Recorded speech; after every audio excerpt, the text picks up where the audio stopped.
Okay, everybody. Welcome to Harnessing the Conference Afterglow. I ask everybody to, while we're getting started, I was curious as to why you decided to come to a workshop called Harnessing the Conference Afterglow. So if you want to type your answer in the chat feature as to why you decided to come to something called Harnessing the Conference Afterglow. Great. I see some folks. I wanted to be able to keep the momentum going. Everything I learned at conference disappears quickly afterwards. Keep the glow on. I love it. It's my first summit and I want to take things back. That's great. And I'm excited to keep the momentum going. So seeing a lot of things about keeping the momentum going, making sure that you're not losing what you're learning here at Out and Equal. And those are all fantastic reasons. And those are actually the reasons that I created this workshop. So let's get going. So my name is Amy Broadhurst. I'm an ERG expert and a speaker and presenter and panelist. I was in corporate America for almost 23 years. And for over 7 of those years, I was involved in ERGs. And after I left corporate America, I founded my own company called Inclusive Space. And I am vice chair also of a group called ERG Leadership Alliance. And I've got lots of experience and tenure in creating and implementing strategic and tactical plans for leading ERGs. And what I try to do with my company, Inclusive Space, is to help people launch, grow, and thrive their ERGs. Next slide. There we go. So, conference is over. Not quite, it's almost over. You're excited, you've learned a lot, you have tons of ideas. You probably have folks that are with your same company who have lots of ideas themselves. And so you're trying to figure out what to do and how to keep this excitement going. Next slide.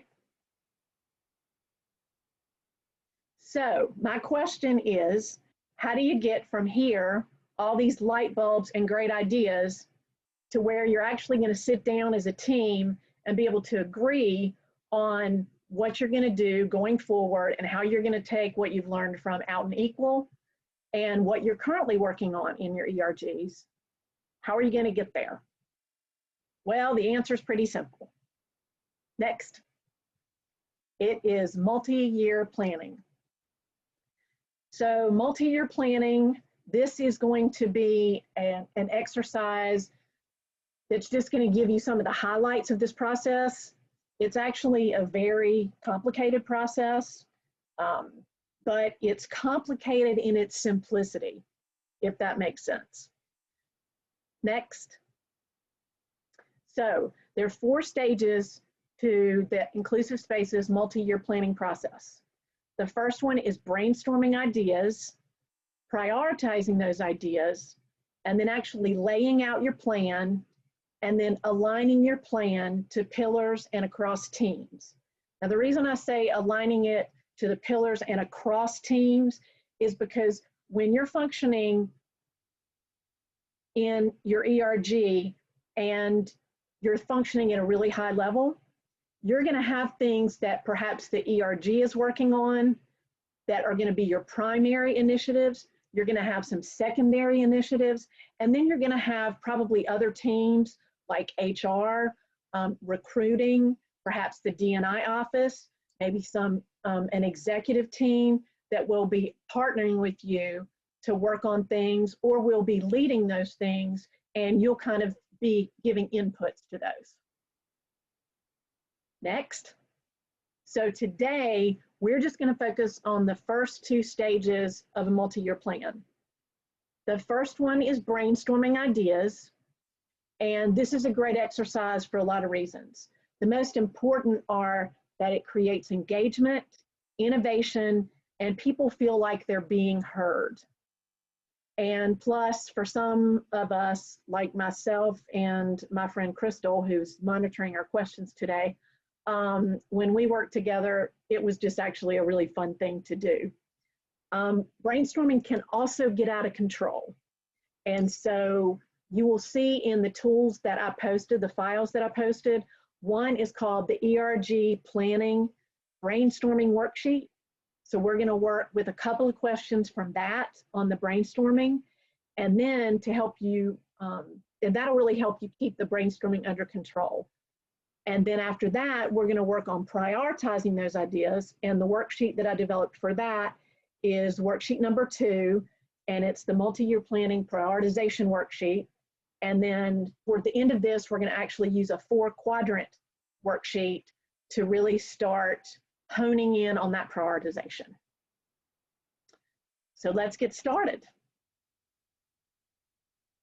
So here are the questions we're going to focus on for the brainstorming exercise. If there were no barriers, what things would you want your ERG to change or implement? Which of these will take considerable time or effort, so your big rocks? And which of these can be accomplished quickly or with minimal effort? So let's go to question 1.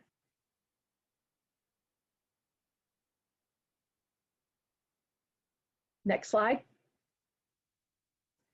So if there were no barriers, what things would you want your ERG to change or implement? So this is what I call blue sky thinking.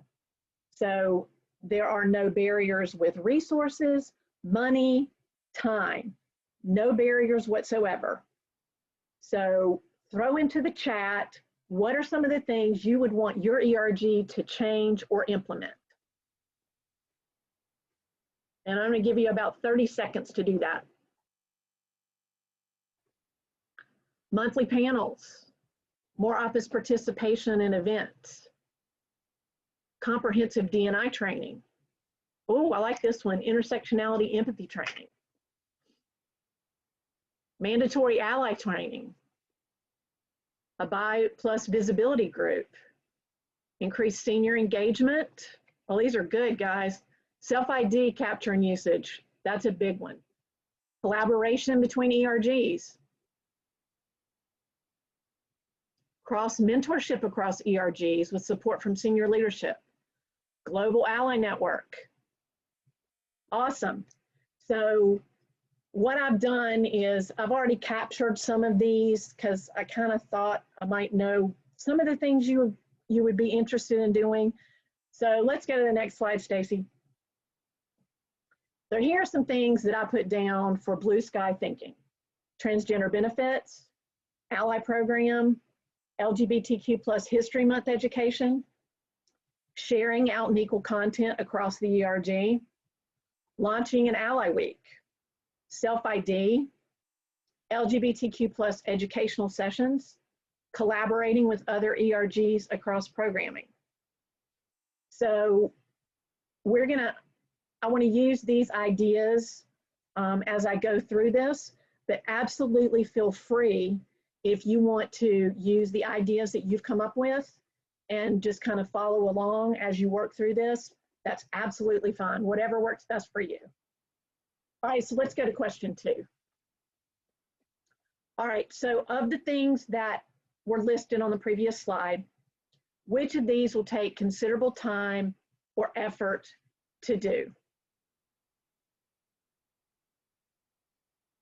Okay, so we got a newbie here. Let me answer this question. Somebody asked what self-ID means.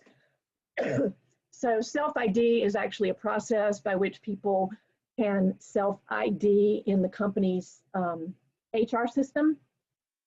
And so that's when we're talking about self-ID, we're really talking about that and not some type of badge or how, it's how someone identifies and then being willing to do that self-identification within the HR process or HR tools at the company. Okay, so of those previous blue sky thinking, which of those would take considerable time or effort? And Stacey, if you want to back up one slide so we can show folks those lists again. love that. All of them. Okay, transgender benefits, absolutely. Self-ID would. Yep, send some self-IDs. How about ally program? Yep, ally program fully functional, absolutely. All of them, if we have to create them organically, that's a great point. Educational sessions for LGBTQ, another good one. So, if we can engage experts in areas we can move faster and gain buy-in. That's absolutely correct. Great one. Okay, so let's go back to the question and let's go to the next slide so we can see. So these are three, and again, this is just a snapshot of this process. These are three that would absolutely take a lot of time and effort. Launching an Ally Week, developing LGBTQ educational sessions, and launching an Ally program. And I tell you what, we've got a question about an Ally program and what it looks like. If it's okay with you, Amy, we're gonna hold that one and I will answer that one toward the end. Okay, so we've got kind of our big rocks here. So let's go to question 3. All right, which of these could be accomplished quickly and with minimal effort? And I hate to do this to you, Stacy, but can you back up to the blue sky slide? There we go. So out of these, what would take minimal effort? And another way to think about this is what would you think of as low-hanging fruit? Or do you have something that you're kind of already working on that just needs to be tweaked a little bit? Okay, Ally Week with the right support, share out and equal content across ERGs, collaborating with other ERGs, that's great.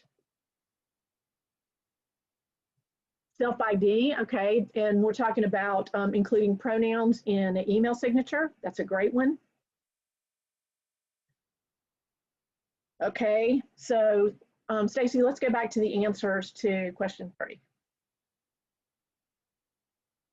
All right, so some things that would take minimal effort: plan to share out and equal content across the ERG, create a Pride Festival toolkit, perhaps, and collaborate across ERGs on programming.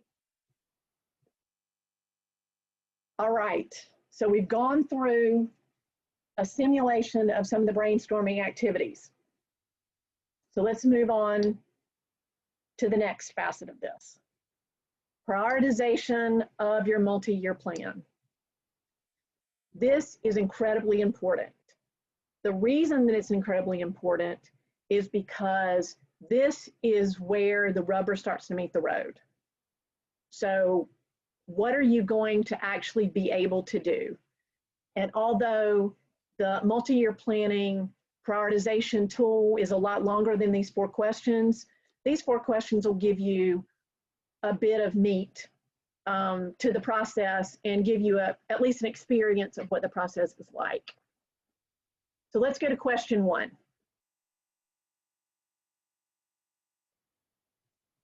So what kind of things are your ERG volunteers spending their ERG time focused on that don't align with some of the blue sky initiatives?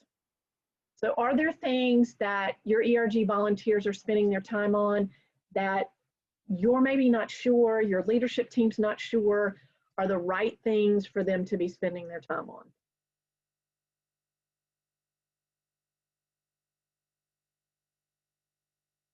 This is kind of a hard one. Admin work, great.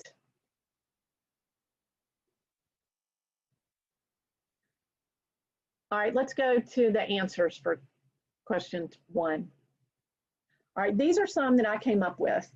And first of all, This is not to say that the work that folks are doing is not good work. It's not work that should be focused on at some point in time. But if you're, for example, focused on creating an ally program, launching Ally Week, collaborating with other ERGs, focusing on a mentorship program or having your volunteers focus on a mentorship program or developing ERG-specific professional development training might not be the best way for those folks to be spending their time, simply because it's not aligned with what you're trying to do at this point. Oh, I like this one, having to educate HR on LGBTQ plus basics. Yeah, and there are a lot of initiatives that made a lot of sense pre-COVID that don't make a lot of sense now. So that's another good point. All right, so let's look at question 2.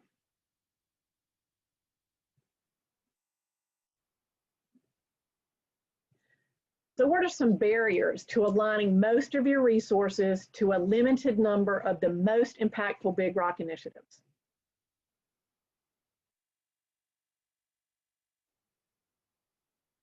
Oh, that's a great point. On the previous question, if your org development team can potentially develop that mentorship program, ERGs can just plug in. Okay, barriers, bureaucracy, absolutely. Continue with current meetings and efforts. So basically not changing the way you're doing things, not changing the way you're thinking. Virtual environment absolutely can be a barrier. Demands from the day job, yep. Budget, absolutely. Senior representation, perfect. So let's go to answers for question 2. And remember, these are just to help us get through the process. All the answers that you're given are absolutely great. In my experience, some of the barriers are people are upset that perhaps maybe their initiative is not on the list like now to work on.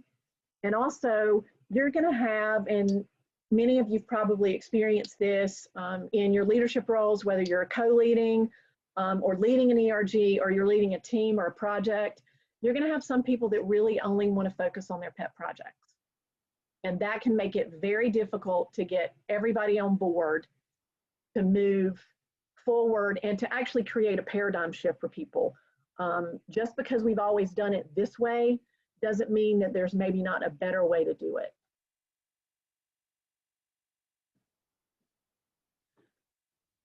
All right, let's go to question 3 in prioritization. Okay, so what are some benefits to focusing on a greater number of smaller, easier, quicker initiatives versus the Big Rock initiatives? So this is the low-hanging fruit I talked about. More awareness, instant gratification, higher visibility. Yep, small victories. Excellent. Getting more done, absolutely. Showing progress to ERG leadership and to your senior leadership too. Consistency across the enterprise, absolutely. So let's go to answer for question 3. We're all thinking along the same lines. Smaller, quicker initiatives show those quick results which can increase engagement. Absolutely. Seen it happen many times. Also, if you have some stuff that's low-hanging fruit and is easy to get done and get over the finish line, that actually helps to motivate people to continue to want to volunteer, to continue to give their time because they feel like they've seen results and they were a part of those, and so that increases their motivation. All right, last question on prioritization. Question 4. How might you overcome objections to not focusing on what someone else wants to focus on? So you got folks that only want to focus on their pet projects. You have folks that are a little bit upset because their particular project or initiative is not something that you're thinking about focusing on now. Great. Link to goals and objectives. Absolutely. Show the business case. Be influential. Find a current project that they can be part of. Aligning to the mission and seeing if it's part of what you're doing in the year ahead. Absolutely. Make a good decision voting. That's absolutely an option. Find similarity between initiatives. All right, let's go look at some of the answers for question 4. Some of the things that I think are really important to help avoid this issue and to help kind of help people see the forest for the trees, so to speak, you need to ensure you've got a broad team assisting and being part of the multi-year planning process. So you don't want to do this in a vacuum. You don't want to do it with just maybe a small leadership team. You want to make sure that you have enough people included that you have a diverse perspective. So you want to make sure that you have lots of folks engaged so that people feel like they are being heard. Because I promise you, if you make sure that people feel they are being heard, you will be able to engage them and keep them engaged much easier. Show how the current year's plan aligns to your ERG pillars. That could be your pillars, it could be your mission, your vision statement, but show them the alignment. And then maybe show them an initiative within the plan. Maybe it's not this year, maybe it's in year 2 or year 3 of your multi-year plan, but show them an initiative within the plan that includes their idea. Another thing that I would really, I don't know if it's caution you about, but it's something that I would really recommend.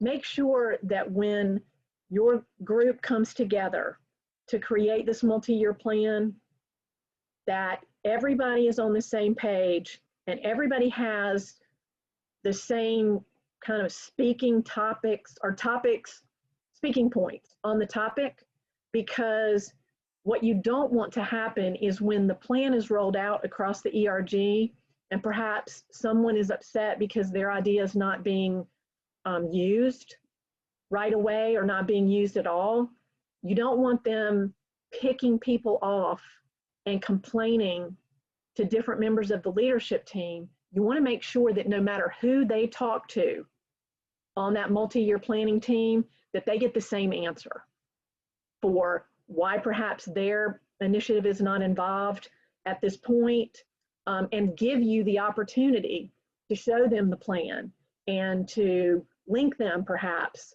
again with a topic that is being addressed that they can be a part of. I love that, Amy. There's a difference between not now and never. Absolutely. Okay, so we're going to go to this next prioritization using the 4 quadrants. All right.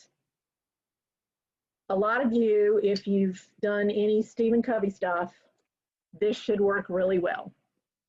Or you should be able to do this really well.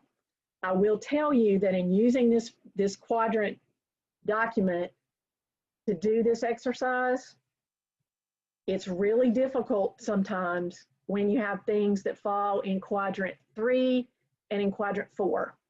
So things that are not important but urgent. And then when you have something that's not important and not urgent, people, it can be a real issue with folks. So the other thing you need to make sure is that when you're doing this multi-year planning, this needs to be done within a group. And what the group is doing should not be shared outside that group until you are ready to share the final plan. It's another reason why you need to have a group of people that represents diversity of thought and experience, so that you have all of that coming into this as you're making the plan, because it's going to make it, I promise you, a whole lot easier to roll out to your ERG if you have a lot of different perspectives going into creating this plan. Yeah, I see somebody says this tool really brings back memories.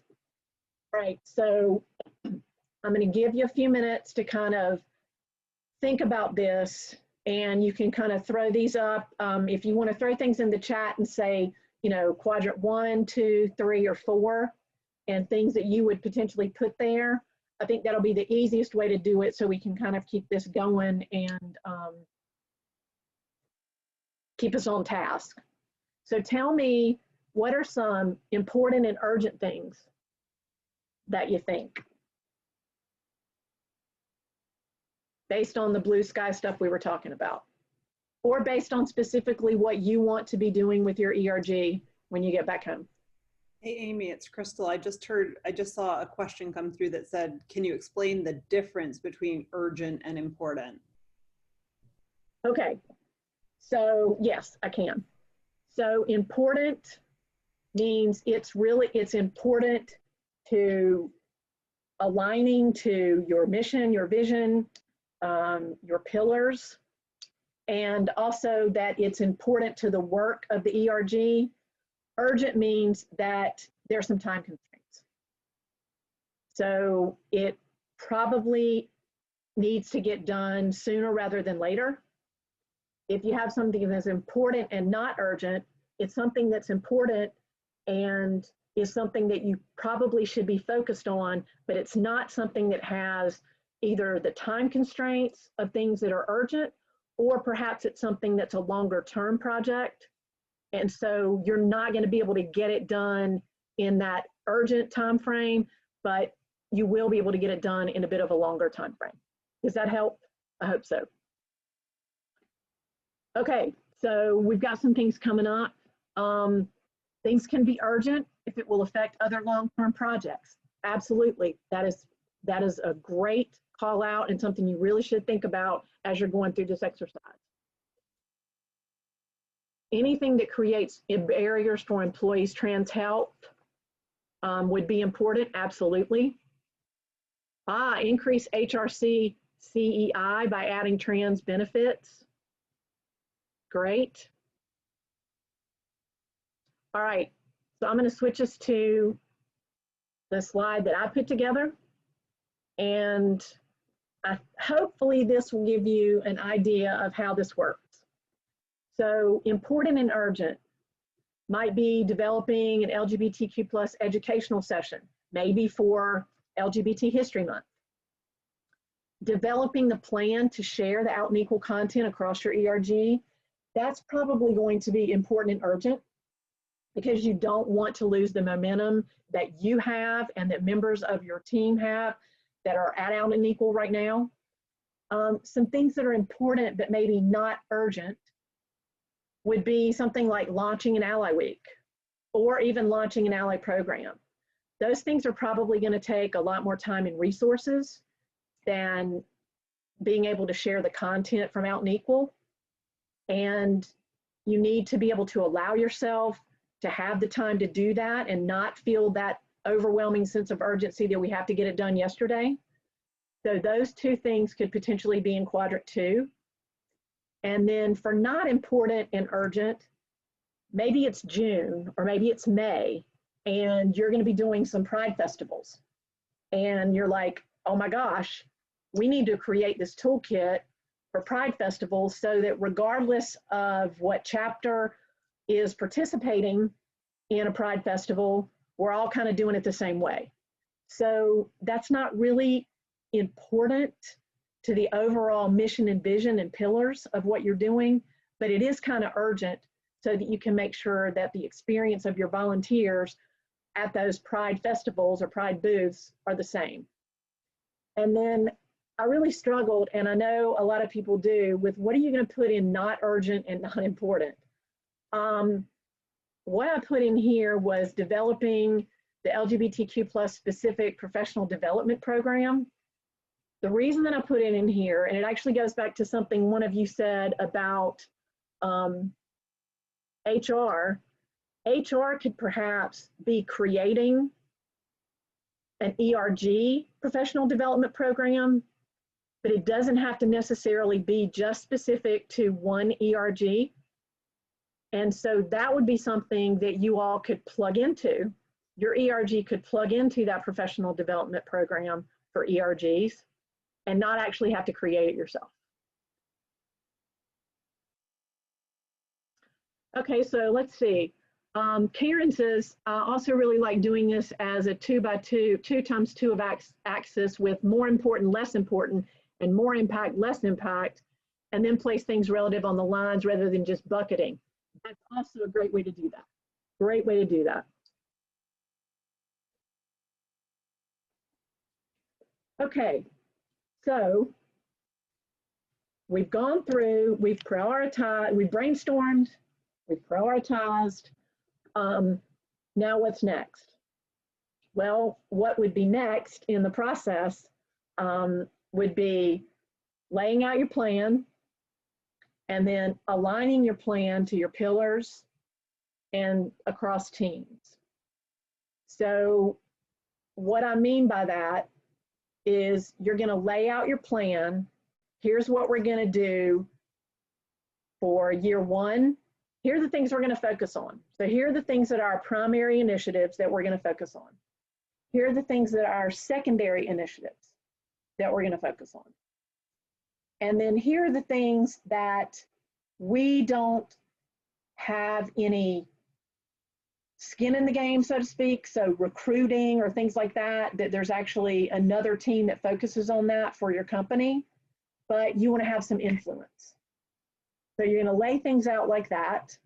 And then you're going to take those primary initiatives and you're going to say, okay, this is what we're going to do in year one, year two, year three.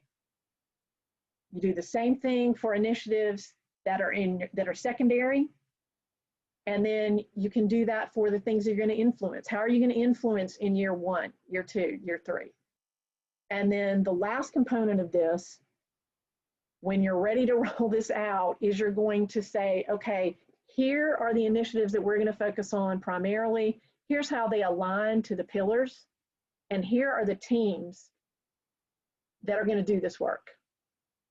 And then you do that for each of those, and you come out with a multi-gen plan or multi-year plan that everybody can get behind, everybody understands, and it's very clear marching orders. So next slide, Stacy. All right, so here are the things that I want you to do. I am going to have time for questions. So I want you to, when you leave here, use that exercise that we did previously and facilitate your ERG's own blue sky thinking and create and complete the brainstorming multi-year brainstorming template. And all three of those documents are uploaded to the site. Next, I want you to complete the ERG multi-year prioritization worksheet and finish the 4 quadrants template.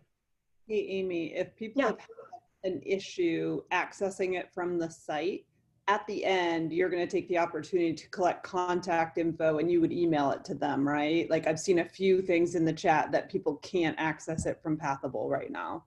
Okay. Absolutely. Absolutely. And I had an issue with it earlier today.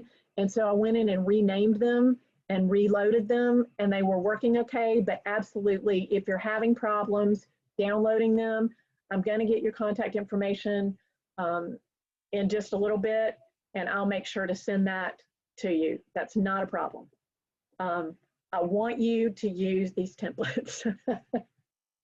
And so the other thing I want you to do is to talk to other leaders in your ERG about starting a multi-year planning process for all your ERGs, not just your LGBTQ plus ERG, but this can be really beneficial to do this across all your ERGs.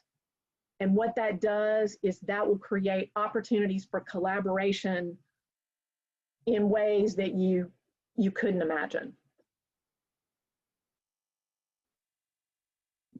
Oh, absolutely happy to reach out to you personally, and you're very, very welcome. Happy to do that. All right. Amy, yeah. One other thing, folks might be watching this on replay and your contact information is on the tool so they can reach out to you after the fact and yeah, make contact and get materials or ask questions. Absolutely. Thanks, Stacy. That's a great point. All right, let's go to the next slide. All right, so some things that I want you to know about.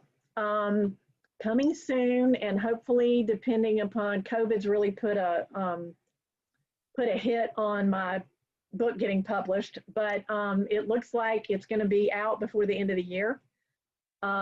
It's my first book. It's called the ERG Handbook. Everything you wanted to know about ERGs but didn't know who to ask. And it also has a companion workbook. And so the tools that you all have access to today through this session are actually part of that companion workbook. And I'm also going to be creating ERG Leadership Certification Program. And I'm going to be doing this through the ERG Leadership Alliance that I mentioned I am vice chair of earlier in the session. And we're going to be creating a fundamentals boot camp for ERG leaders and an advanced boot camp for ERG leaders.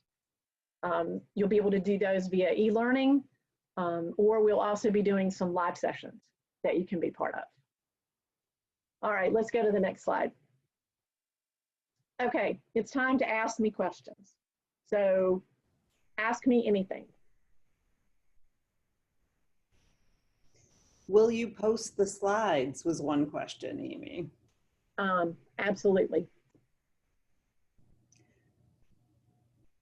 And then we did have Amy's question about what is an ally program and what would it look like? Okay. Yep. Thanks, Crystal, for reminding me of that one. So an ally program can take many different forms.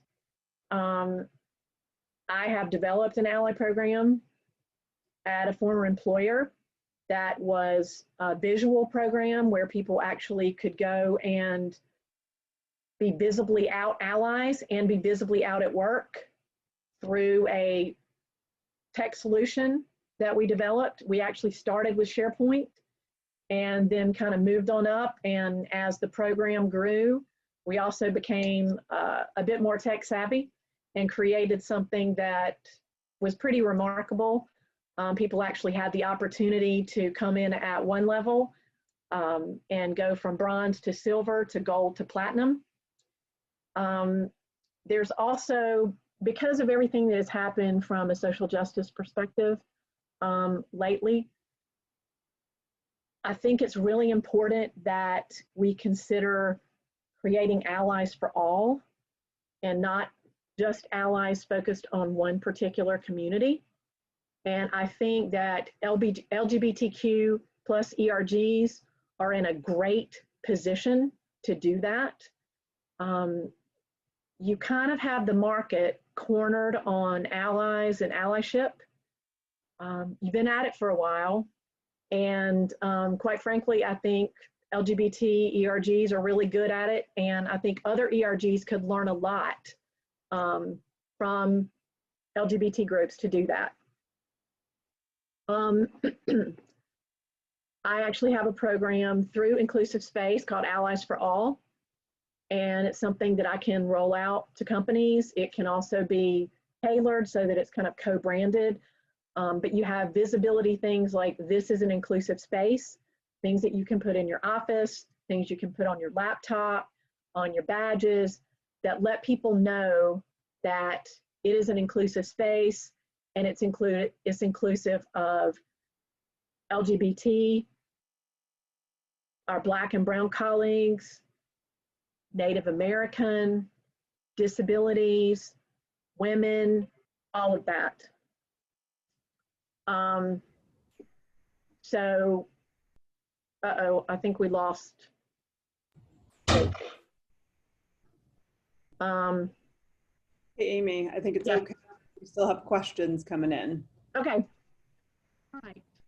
So historically, have you seen particular initiatives be most impactful? So I think those big rocks, right? Yep.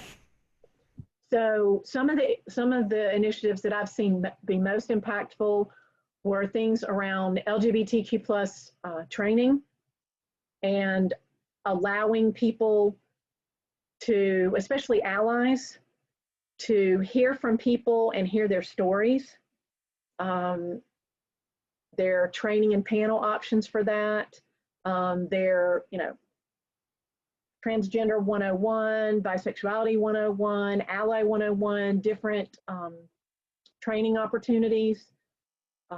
Ally programs I've seen be unbelievably impactful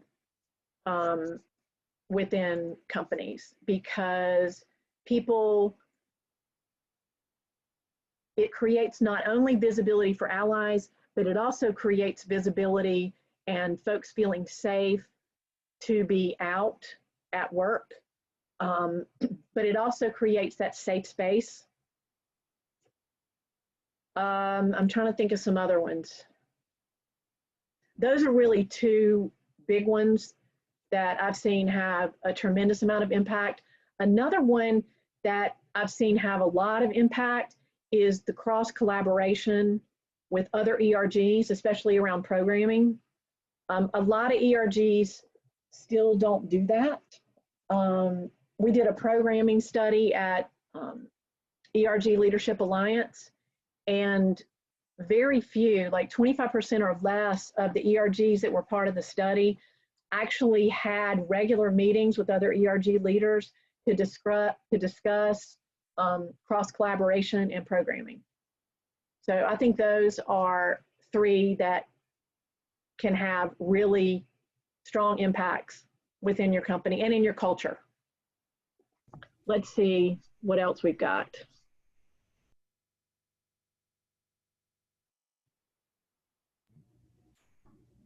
Okay, so I've got a question here that says, can you tell us about an ERG you used to be with, and an example of a project that you worked on and where this framework helped? I can. I was co-lead for the LGBT Pride ERG at Bank of America. And in that leadership role, and I was the first ally to co-lead the network with my friend Crystal, who's actually helping me out on this session.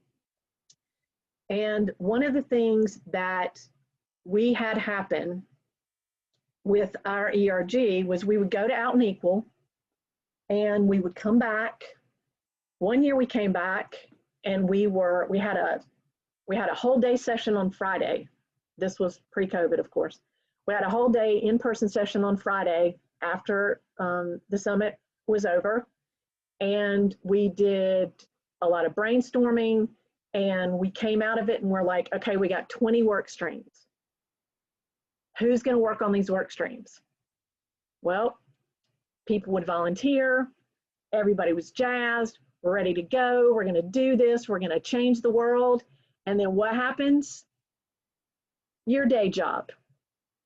And we got back, and then people were not able to commit the way they thought they were going to be able to commit, especially when we had all of these work streams. So in the end, what happened is the work streams, very few of them got off the ground and made any measurable impact. And many of them just kind of fell by the wayside. And then you ended up with a lot of disappointed people and a lot of disengaged folks. So this framework really helps to increase that engagement, use your resources wisely, be respectful that, you know, everybody's got a day job that they're trying to balance with, in this case, their gay job.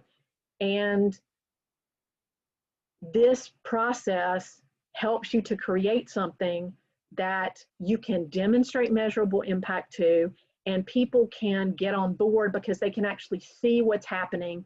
They have a plan for the future, and you're not trying to do everything in the first year, and you can lay it out as to how you're going to make that progress year over year. And it's just incredibly beneficial to collaboration and to keeping people engaged.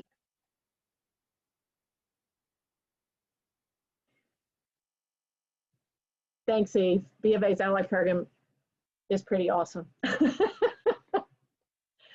And you're right, Andrew, the day job kills everything. And I'll be really honest with you, the reason that I wrote my book and created the companion workbook is because my goal is to help ERG leaders do what they do and be able to take that passion job and balance it with their day job and make it as easy for you all to do that as possible, because I know what it's like to try to do that.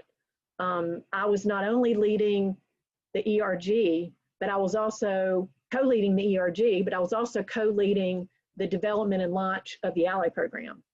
So I had a lot on my gay job plate and a lot on my day job plate. And I learned ways to help make it easier for me to do those. And that's what I'm trying to share in my book.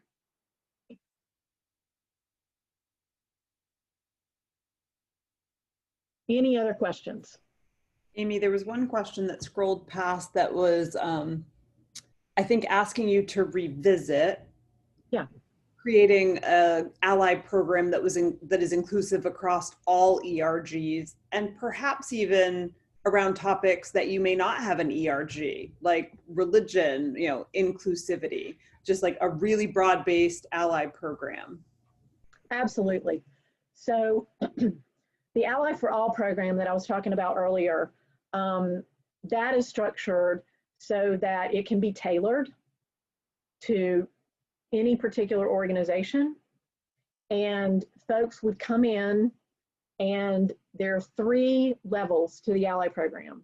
So it's the ABCs of allyship. You come in as an ally, you can become a backer, and then you can become a champion. And your progress through those 3 elements or 3 levels is based on the type of training and either workshops, e-learning that you go through that will cover all these different topics. Some really interesting topics that have come up recently in my work with the ERG Leadership Alliance is there are actually some groups that are forming neurodiversity ERGs, because neurodiversity is a topic that is becoming really hot now. And so actually, I know Dallas College in Dallas, Texas is actually going to be creating a neurodiversity ERG. So they're all different types of communities that can be represented, but for an ally program to be successful, I think at this point, you've really got to look at it as allies for all. And as I said, you've got to make sure that these programs are tailorable, and when you're looking at creating one, making sure that you have a broad base of folks who are giving their input. Because being a white ally for the Black and brown community is going to be different in many ways than being an ally for the LGBTQ plus community, for example. So this particular program, Allies for All, takes into account those nuances and then tailors the program that works best with your company for whatever ERGs you have represented. And also if there are other things that you want to see included from an allyship perspective that maybe you don't have ERGs for. Amy, the other question is, yeah, afterglow, by like 6 months after summit, if you've managed to fan the flame and keep it alive at the midpoint between summit to summit, how do you sort of reinvigorate the energy and passion and enthusiasm? Okay, great question. And I'm glad you asked that. So what you've got to remember about a multi-year planning process is it's not something that is a one and done. So this is not something that you do and then you put it out, you say, here's what we're going to do, here's what we're going to focus on, and then you stop focusing on it. When you put this plan out, you've got to not only have what we're going to do, but you're going to have tasks and milestones that you're going to complete year to year. And you need to take this plan, and at 6 months, maybe even at 3 months, you need to pull the plan back out and you need to start going through it again. Where are we? Is this working? Is there something else we should be focused on here? Do we need to adjust the plan? Do we need to adjust maybe moving something from a secondary initiative to maybe moving it to a primary initiative? So the most important thing you can do with this plan is do it and then keep doing it. Don't stop. Don't put it on the shelf. It's not there to collect dust. It's there for you to use and to help keep that momentum going. Crystal, any other questions I might have missed in the scroll through? I did not see any other questions, but one thing that I might add to that last answer is when you have your big rocks, you're going to have to break them down into smaller deliverables and tactics. And when Amy and I worked through multi-gen planning, that was how we kept the focus summit to summit. That's a year, right? And then you'd like on a quarterly basis at a mid-year mark, every quarter we would touch back to those big rocks by seeing what we had accomplished in those bite-sized chunks. And then we would say red, yellow, green, like how are we doing to accomplishing this big thing?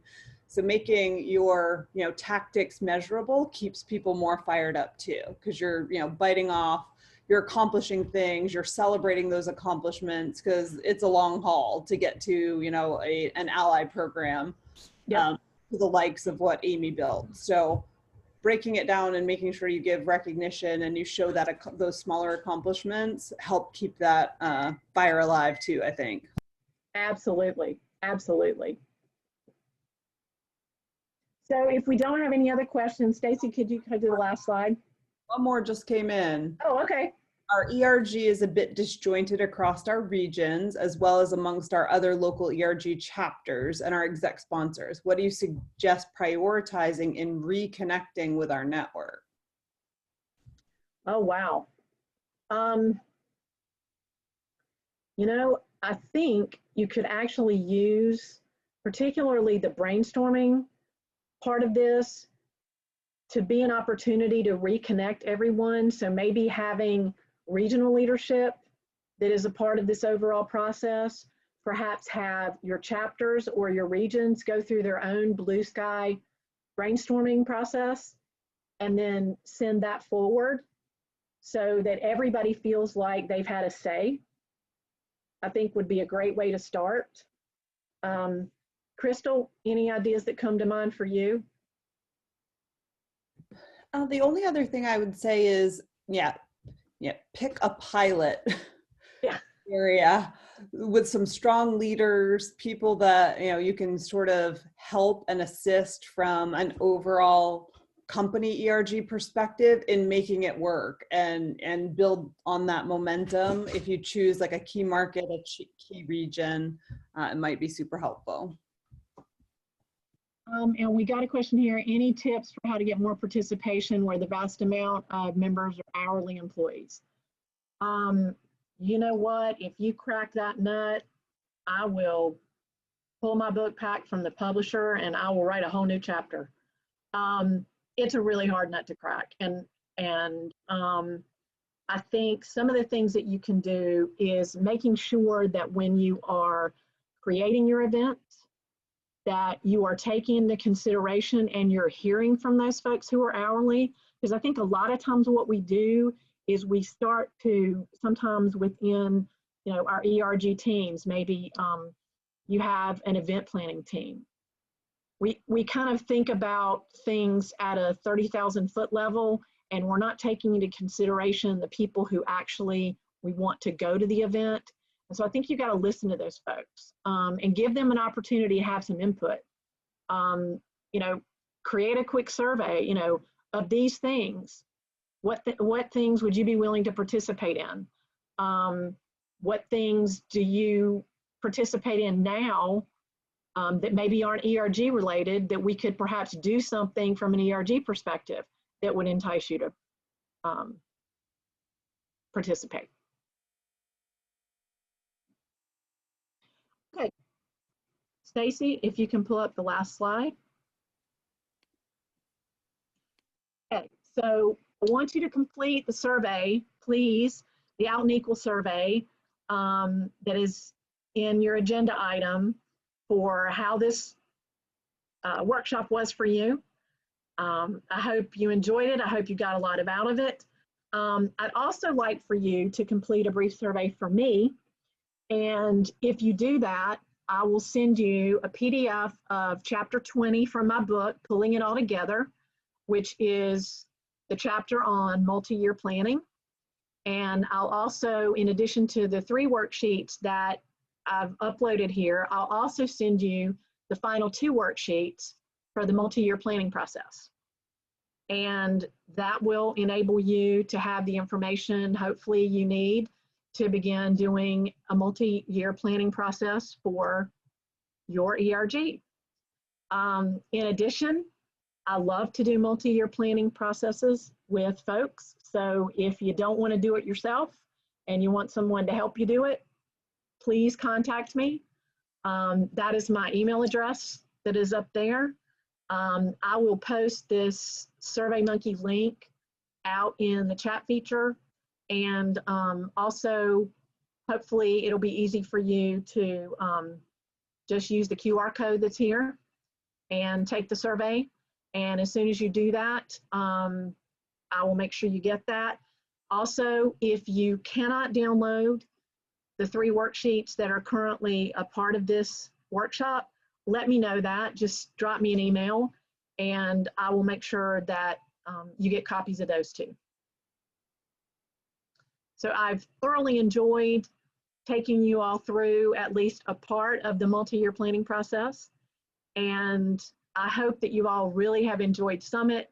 And I hope this will help you actually harness the Conference Afterglow and be able to take all of the great learnings and things that you've gotten from Mountain Equal and really take those back home and be able to make incredible impacts in your ERG and in your company and in your culture and even in your community. So thanks for stopping in. I appreciate your time and have a great night.